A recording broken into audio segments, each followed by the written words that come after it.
Queridos irmãos, queridas irmãs, hoje é dia 5 de novembro, sábado, mais um dia eu estou aqui com você para meditarmos a palavra de Deus nesse dia. A nossa regra de vida de te dar continuidade a todo esse percurso belíssimo da nossa igreja, de conhecer as belezas e como a nossa igreja também ela é inspirada, como a nossa igreja ela é organizada na sua forma de gerir. E hoje no artigo 352 nós vamos ler o mistério pascal, fonte de onde jorra rios de água viva sobre a igreja. Esta é a obra do Filho, a obra da sua cruz e a obra do mistério pascal, que permanece, a fonte de onde brotam sobre a igreja os rios de água viva, o Espírito Santo que ela pode, por sua vez, comunicar. O Espírito Santo que nas profundezas insondáveis da divindade é uma pessoa-dom, pela obra do Filho, isto é, pelo mistério pascal, é dado de uma maneira nova aos apóstolos e à igreja, e através deles à humanidade e ao mundo inteiro. Para que a graça de Cristo seja comunicada a uma multidão, há, portanto, dois diferentes graus de responsabilidade para a ação do Espírito Santo. Ela vem por meio dos apóstolos, igreja hierárquica, mas também é pedida à igreja no seu conjunto, isto é, a cada um de nós. Através dessa igreja hierárquica e carismática, esta salvação pode ser transmitida a toda a humanidade. A evangelização depende da igreja hierárquica e carismática, de todos nós, numa mesma comunhão. É nela também que foi depositada a comunhão com o Cristo, isto é, o Espírito Santo.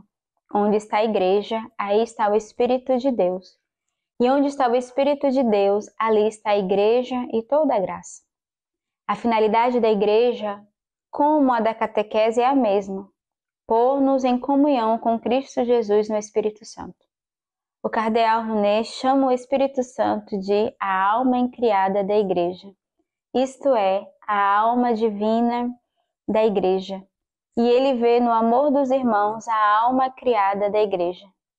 Ide, portanto, e fazei que todas as nações se tornem discípulas, batizando-as em nome do Pai, do Filho e do Espírito Santo, e ensinando-as a observar tudo quanto vos ordenei. E eis que eu estou convosco todos os dias até a consumação dos séculos.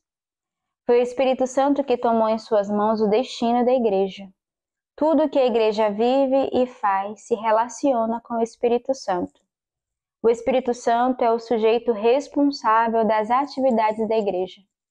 Se o Espírito Santo não estivesse presente, a igreja não subsistiria, mas a igreja subsiste e ela manifesta o Espírito que se encontra nela. Isto deve nos dar segurança quanto às instituições eclesiais e às nossas instituições comunitárias. É obra de Deus e se ela continua é porque Deus quer que continue. E mesmo se os pobres homens e mulheres que nós somos vierem a falhar, essa obra subsistirá graças àquele que é o fundador, mestre, e àquele que saberá bem conduzi-la a um bom fim, isto é, o Espírito Santo. Pois se o seu intento ou sua obra provém dos homens, destruir-se-á por si mesmo, se vem de Deus, porém, não podereis destruí-los. O Espírito Santo a rege segundo uma providência especial, formando-a, sustentando-a e vivificando-a. A igreja se realiza sem dúvida na história, mas é a eternidade que ela carrega em si. É obra do Espírito Santo na igreja. Podemos dizer que é a mesma coisa para cada batizado. Vivemos na carne e no tempo, mas o que somos vem da graça de Deus. É isto que deve sempre habitar em nossos corações, ver o invisível. Não morro, entro na vida. Esta providência especial do Espírito Santo sofrerá sem dúvida de um aparente fracasso em tal ou tal homem, ou em tal ou tal grupo étnico. Ou sofrerá ainda por incomodar as más disposições dos homens ou dos grupos. Então a igreja encontrará outras saídas. Ela se espalhará e aparecerá talvez sobre outros modos novos, mas jamais faltará à igreja o amor que faz dela verdadeiramente a esposa de Cristo. Jamais se introduzirá na mensagem essencial da igreja, que ela tem por missão pregar, a impostura ou erro, pois ela tem as promessas da vida eterna. A leitura de hoje, Filipenses 4, de 10 a 19. Foi grande a minha alegria no Senhor, porque finalmente vi florescer o vosso interesse por mim. Verdade é que ele estava sempre alerta, mas não tinha essa oportunidade. Falo assim não por causa das privações, pois aprendi a adaptar-me às necessidades. Sei viver modestamente e sei também como haver-me na abundância. Estou acostumado com toda e qualquer situação. Viver saciado e passar fome, ter abundância e sofrer necessidade. Tudo posso naquele que me fortalece. Entretanto, fizestes bem em participar da minha aflição.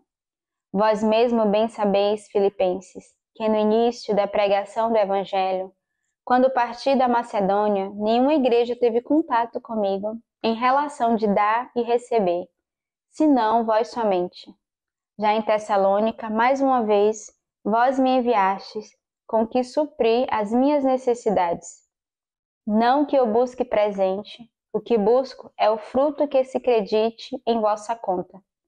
Agora tenho tudo em abundância, tenho de sobra, depois de ter recebido de Epafrodito o que veio de vós. Perfume de suave odor, sacrifício aceito e agradável a Deus. O meu Deus proverá magnificamente todas as vossas necessidades, segundo a sua riqueza em Cristo Jesus. Aprendemos hoje com São Paulo, que vai dirigir a Filipenses, a essa comunidade, que devemos aprender a viver o bem e o mal, os dias bons e os dias ruins. E o Senhor nos abençoará porque Ele vê o desejo do nosso coração que se abre a essa graça de Deus, porque nós confiamos no Senhor. E a leitura de hoje vai nos dizer: tudo posso naquele que me fortalece. É porque apoiados e ancorados em Deus, nós somos capazes de saber viver o bem e o mal, o bom e o ruim. E o Senhor que providenciará tudo aquilo que nos falta. Se confiarmos no Senhor, Ele providenciará tudo aquilo que a nós nos falta, porque a nossa confiança não vem de nós, mas vem de Deus. O salmista hoje, Salmo 111, Aleluia, feliz o homem que teme ao Senhor e se compraz em seus mandamentos. Sua descendência será poderosa na terra. A descendência dos retos será abençoada. Feliz quem tem piedade e empresta, e conduz seus negócios com justiça. Eis que ele jamais vacilará a memória do justo. É para sempre. Seu coração está seguro, nada teme. Ele se confronta com seus opressores. Ele distribui aos indigentes com largueza. Sua justiça permanece para sempre. Sua força se exalta em glória. Salmista que convida a temermos e confiarmos no Senhor. É uma confirmação da primeira leitura dessa confiança que aqueles que temem nada falta. Aqueles que confiam no Senhor, o Senhor não nos abandona. E o evangelho de hoje, Lucas 16, de 9 a 15. E eu vos digo, fazei amigos com o dinheiro da iniquidade, a fim de que no dia em que faltar, eles vos recebam nas tendas eternas. Quem é fiel nas coisas mínimas é fiel também no muito, e quem é iníquo no mínimo é iníquo também no muito. Portanto, se não fostes fiéis quanto ao dinheiro iníquo, quem vos confiará o verdadeiro bem? Se não fostes fiéis em relação ao bem alheio, quem vos dará o vosso? Ninguém pode servir a dois senhores. Com efeito, ou odiará um e amará o outro, ou se apegará a um e desprezará o outro. Não podeis servir a Deus e ao dinheiro. Os fariseus, amigos do dinheiro, ouviam tudo isso e zombavam dele. Jesus lhes disse: Vós sois os que querem passar por justo diante dos homens, mas Deus conhece os corações. O que é elevado para os homens é abominável diante de Deus. Que exortação o Senhor nos faz hoje nessa leitura. Vigiemos, não devemos servir a Deus e ao dinheiro, mas ao contrário, devemos ter justo equilíbrio, a justa harmonia, como diz o Papa Francisco.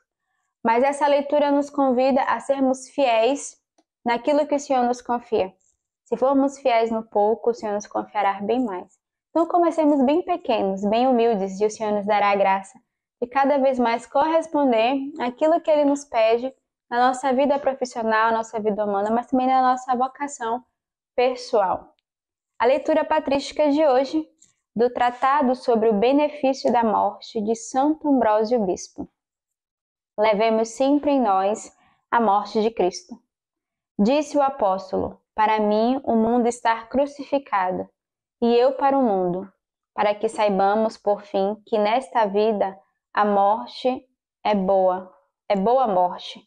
Exorta-nos a que levemos a morte de Jesus em nosso corpo. O Senhor aceitou sujeitar-se à morte para que a culpa desaparecesse. Mas, para não ser de novo a morte o fim da natureza humana, foi-lhe dada a ressurreição dos mortos, para que pela morte se apagasse a culpa, pela ressurreição se perpetuasse a natureza. Por isso, a morte é a passagem de tudo. É preciso que passes continuamente, passagem da corrupção para a incorrupção, da condição mortal à imortalidade, das perturbações para a tranquilidade.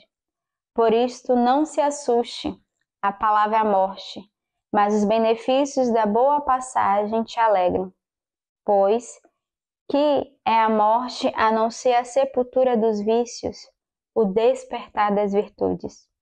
Por isto, disse ele, morra minha alma nas almas dos justos. Quer dizer, seja consepultada para depor seus vícios, assumir a graça dos justos, que trazem no corpo e na alma a morte do Cristo. Que Deus nos abençoe.